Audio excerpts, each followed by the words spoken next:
Здравейте, аз съм Ралица от фризьорския салон Sky Lunch. Фризьор съм тук. Ще ви покажа една, две или три визии за 8 март за празника, които са много лесни и може да се направят в домашни условия. Като за начало косата измита ще подсушиме с есуара, след това ще ползваме малко пяна.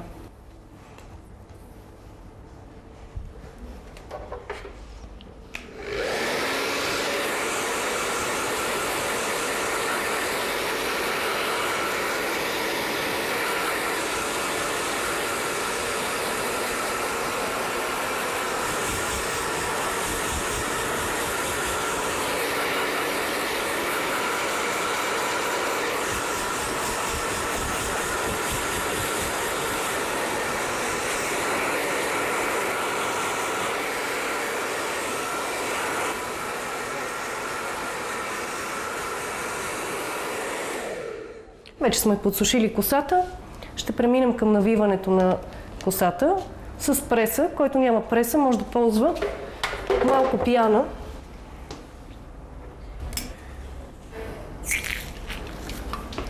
Взимаме малко количество пяна и го нанасиме на първия кичур, който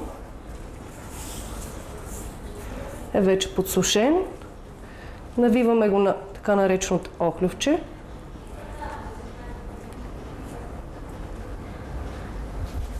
И го защипваме с една фибичка.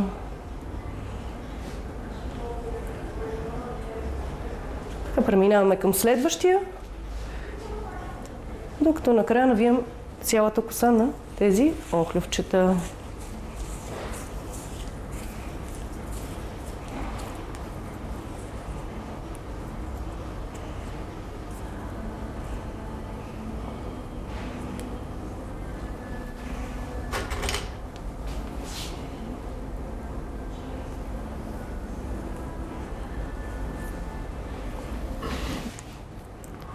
За този начин на навиване ни е нужно малко повече време, за да може хубаво пяната да изсъхне и да станат едни здрави кадрици.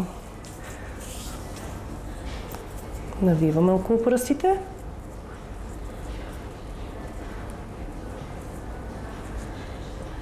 И пак защипваме с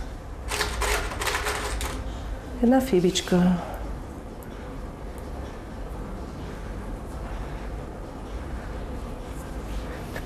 Нужни са около 3-4 часа, ако някой може да спи така, още по-добре. Другият начин за правене на кадрици е с преса, с която се изправя косата, но под различен ъгъл се получават и много красиви кадрици. Просто е нужно да завиеме и леко да изтеглим косата надолу.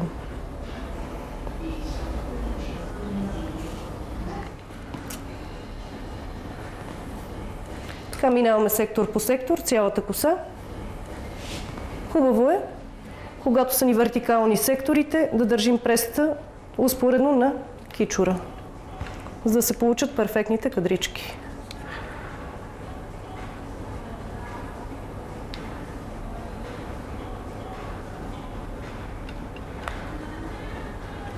Ако взимаме кичур, който е перпендикулярен, ето така, трябва да държиме.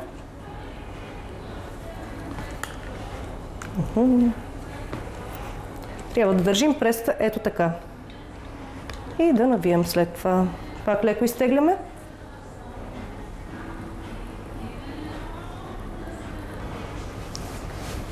Към първата фибичка. Развиваме, може леко да разрешиме. И пак с пръсти леко оформяме кадричката.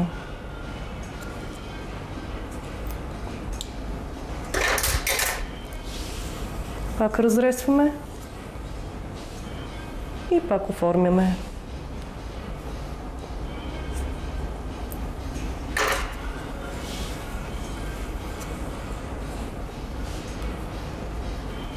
Сега с помощта на пръсти леко разресваме. И ако желаем да сме с пусната коса, просто разресваме назад и оформяме кадричките хубаво, за да открият лицето.